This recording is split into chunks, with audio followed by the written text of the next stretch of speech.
ఎంతో మంచి చేస్తూ అడుగులు వేసినా కూడా ఆ అవ్వాతాతలు చూపిన ఆప్యాయత ఏమైందో కూడా తెలియడం లేదు.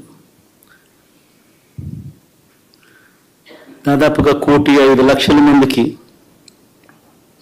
పొదుపు సంఘాల అక్క చెల్లెమ్మలకు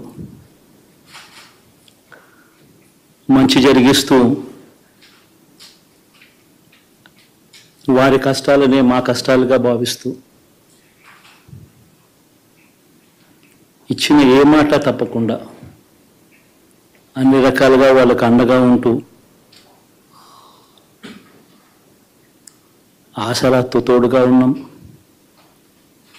సున్నా వడ్డీతో సైతం అండగా ఉన్నాం, చేయూత సైతం తోడుగా ఉంటూ నిలిచాం. మరి ఆ 1,05,00,000 మంది అక్క చెల్లెమ్మల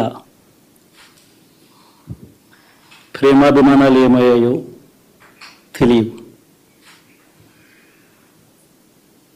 26 లక్షల మంది చేయూతను అందుకుంటున్న అక్క చెల్లెమ్మలు వారి ఆప్యాయత ఏమైందో తెలీదు.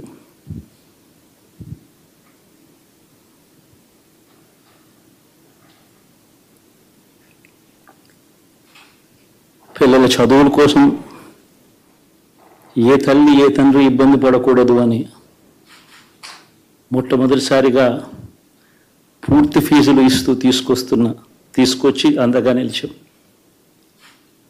చదువుల్లో ఎప్పుడూ చూడని మార్పులు తీసుకొచ్చాం. దాదాపుగా 12 లక్షల మందికి సంవత్సరానికి మంచి జరిగిస్తూ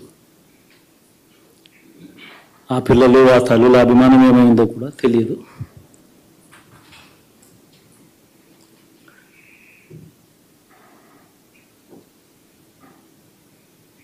దాదాపుగా 54 లక్షల మంది రైతన్నలకు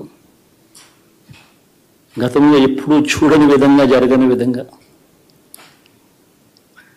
పెట్టుబడికి సహాయంగా అందించే కార్యక్రమం మొట్టమొదటిగా జరిగింది మన ప్రభుత్వం వచ్చాకే.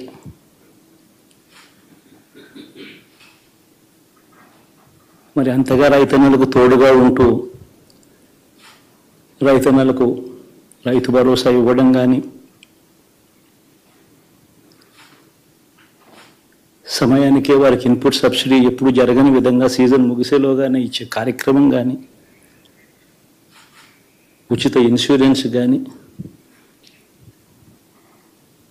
పగటిపూట 9 గంటలు ఇచ్చే కార్యక్రమం కానీ, ఉచిత విద్యుత్ ఇచ్చే కార్యక్రమం కానీ, మరి 1,00,00,000 మంది రైతన్నల ప్రేమ ఏమైందో తెలియదు.